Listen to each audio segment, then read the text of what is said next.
Hey everyone, welcome to another episode of Fencing Flops. This week we're going to be taking a look at the fencing scene from the James Bond movie Die Another Day. Now, I've already seen this scene, so I'm just going to say, once it gets past the modern fencing and gets into when they're actually dueling with real swords, then I'm not going to review that part. But for the first part, let's go ahead and jump right in.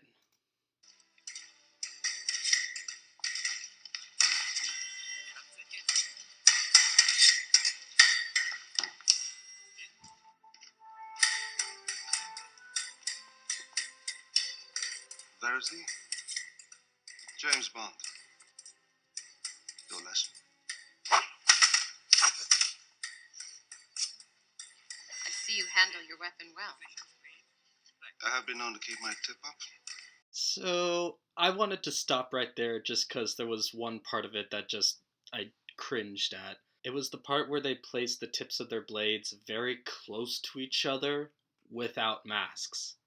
That's obviously something you don't want to do. It gets to the point where, besides being an obviously bad idea to do, if someone does do it, it makes experienced fencers cringe. And along the lines of safety, this character here, she's wearing black to show that she's the instructor, which is accurate. Black is traditionally the color of instructors. But that doesn't look like very good protection. Not only because it seems to be rather thin. I don't know what material it's made out of. It could be leather, so who knows. But most instructors' jackets are very thick cloth. And especially for epee, because the arm is a very popular target in epee, you don't want a sleeveless jacket. There's no reason to have a sleeveless jacket. I know there are some instructor jackets for foil that have short sleeves, but I mean, that's for foil where you're purposefully aiming just for the torso. So to have a totally sleeveless jacket like that, especially in epee, which obviously is what they're doing, there's absolutely no reason for it. Generally, a lot of epee instructors that I see have the full instructor uniform, and then they'll have extra protection over their fencing arm and over their fencing leg, the leg that is closest to their opponent. Any target area, which in epee is the entire body, that is closest to the opponent is going to get hit the most often. So they wear extra protection on those areas. This uniform right here is completely impractical. They're only going for it because, it shows off the fact that she looks like a model. Other than that, I always thought it was kind of amusing how they have this very modern piece of equipment in a very classical setting. I'm not sure what kind of mansion this is taking place in. It looks like a place that you can practice fencing in, but there's not space for really much anything else. It doesn't look like there's much ventilation. It doesn't look like there's a whole lot of room to do any sort of drills or conditioning. So they got close because that is a proper looking piece, but they kind of missed the mark. My protege. Gorgeous, isn't she? She took the gold at Sydney. By default, as I remember. Default? The one who beat her OD'd on steroids. Miranda deserved that gold. Now she's teaching Graves how to win one. He only plays for cash. He's won so much, nobody else wants to fight. Gustav? Verity. And Mr. Bond. James Bond. Have we met before? Oh, I think I'd remember. Of course you would. My mistake. 1,000 a point too much for you? Shall we? Excuse me. Best of 3 hits. Positions. Ready. Play. On count.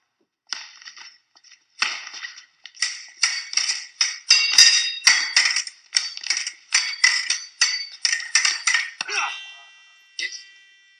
Positions. Play.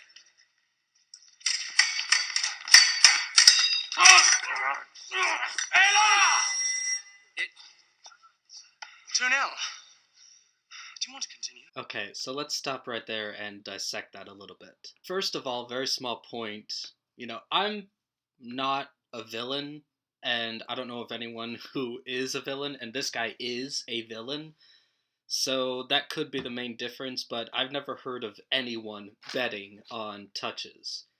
And I don't think that anyone ever has, but I could be wrong. But let's look into the fencing a little bit more. The thing they have going for them is their movements are very athletic, which is, a nice change of pace from a lot of the kind of slower, more rigid movements that you see in a lot of movies and TV shows. The downside is it looks like they're doing roughly one thing over and over. It looks mainly to be just a beat attack on one side and then a parry on the other, and then they just kind of go back and forth with slight variations on that. And, technically there's nothing wrong with that. I have seen a few fencing bouts where it was pretty much the same thing over and over.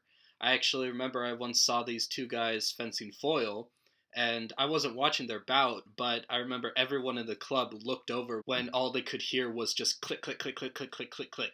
And all it was these two guys attacking each other and just constantly parry-foring the other person. And it was just a very quick exchange of maybe 10 parry ripostes on each side.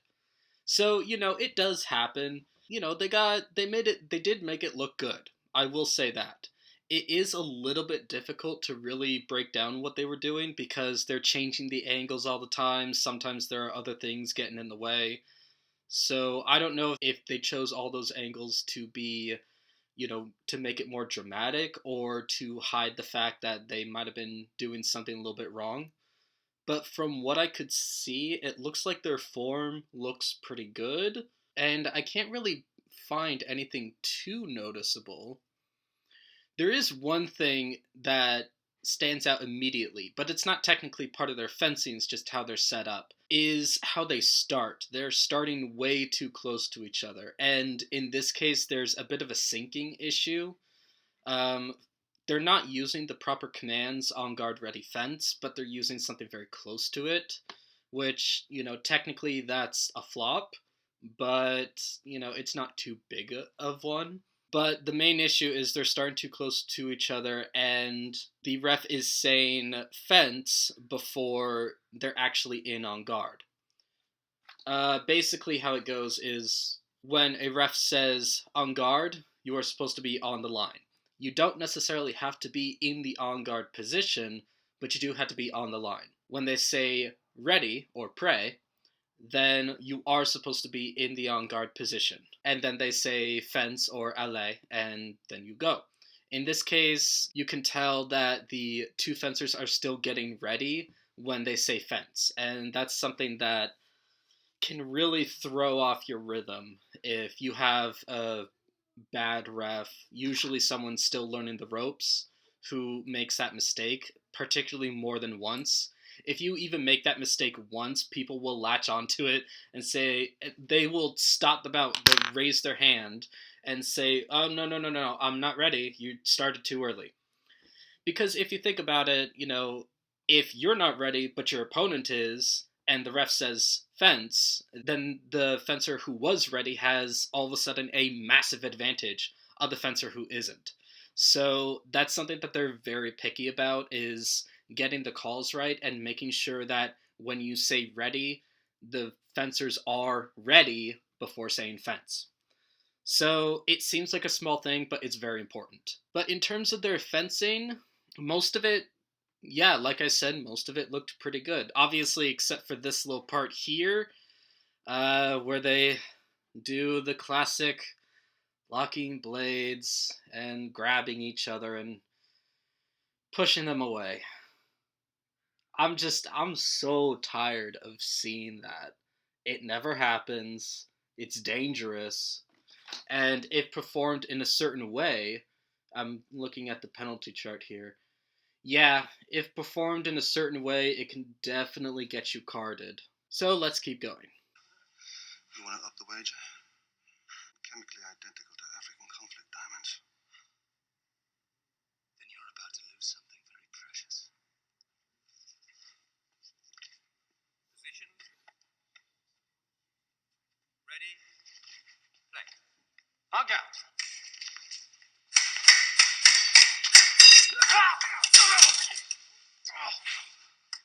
Oh, dear. You want to continue? Of course I want to bloody continue! But since we're upping the wager, let's up the weapon, shall we? Okay, so we're gonna go ahead and stop right there. First of all, because like I said, I'm not gonna be reviewing the part where they switch to sharpened swords, and this is pretty much the end of the modern fencing scene. Something that's not very realistic is the fact that they're fencing to best of 3. Normally, a practice bout, I think particularly in epee, is normally done to a standard tournament pool bout, which is first to 5 touches. The reason I say particularly in epee is because since epee has no right-of-way, it does mean that 2 people can score at a time. It's something called double touch. Basically, if you hit your opponent within a certain amount of time that they hit you, you both get the touch. So that's one reason why people don't really do something like that, because it's a valid strategy to go for a double touch if you think my opponent is definitely going to get this, but at least if I get a double touch, I can make sure that they're not ahead by an additional touch. It just means that, we both get one. It's definitely a strategy, and it's one reason why basing fencing ability on so low of a score is not really recommended. But the other reason is because luck plays a factor in fencing. Even to the most experienced fencer, even to world champions, luck does play a factor. One reason that fencers train so much is so that they don't have to rely on it. They don't have to, wait for a good day for them. They don't have to wait for their opponent to be having a bad day. You can do your best to diminish how much luck plays a factor, but there's no way to get rid of it. That's one reason why going to such a low score limit is, not that indicative of actual fencing ability. So, yeah, getting 2 touches in a row, it doesn't always say that, you're so much better than the opponent. I brought this up in my last video where basically people have this assumption where if you're better than someone, you are infallibly better than them and there's nothing that they can do. They will never score against you. And it's just not true. There are fencers who, if you fence them very often, like clubmates or something like that, there may be people that you win all the time against, there may be people that you lose all the time against, but the actual score itself isn't always so one-sided. I personally have someone at my club that I have never once beaten, but I have scored a good number of touches on them. I think my highest score against him was 11 in a 15-touch bout. So that just goes to show that it's not accurate.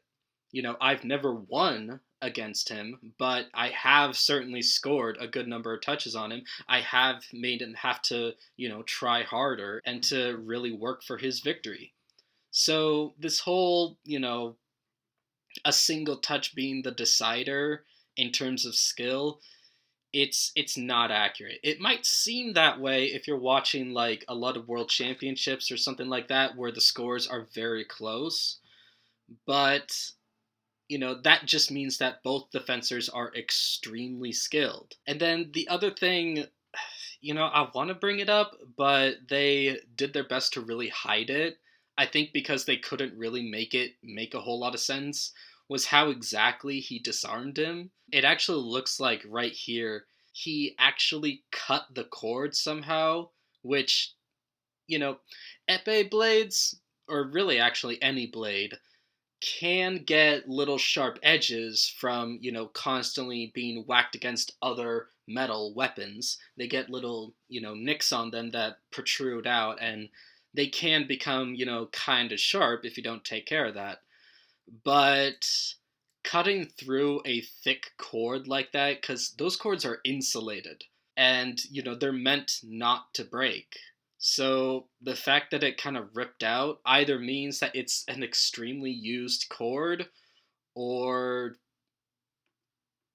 well, actually that's the only excuse, that it was extremely used. But even then, it's extremely unlikely to, make that happen instead of just an accident. Although with the way he acted, it didn't look like an accident. But like I said, the problem is I can't really look too much into it because they purposefully hid it. They just kind of, communicated that it happened. They didn't really show how it did. So I can't really look into it. But yeah, it probably wouldn't have happened. Although I will say this sort of attitude that James has towards Gustav at the end, like, oh, do you want to continue? Like, sort of that, smug, I just got you, but I'm gonna be nice about it kind of sarcasm. I have seen that before, and I've been guilty of it. So, yeah, surprisingly, that is one of the most accurate parts of this scene. As much as I don't like to admit it, because for the most part, fencers are very respectful. But, every now and then, you have an opportunity, especially against a jerk like Gustav is. You don't want to do anything against the rules, but you do kind of want to rub a little bit of salt into the wound. As much as I don't like to admit it, it happens. But that's pretty much the end of that. There wasn't a whole lot of fencing there, so I had to keep that in mind. The less fencing they show, the less chance they have of, screwing something up. So they did do their best to hide a lot of it, but they did get a few things wrong, but they, made what they got right actually look kind of good. God, I'm really thinking about when they, did that clashing blades and then pushing each other away. That really brings their score down. I probably would have given them like a 9 out of 10, but just for that one particular move, I think I'm going to go with a 7.5 out of 10 for this one.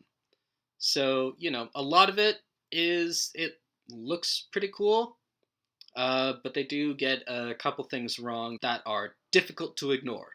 So let's just go with that. So, thank you for watching, and I will see you next week.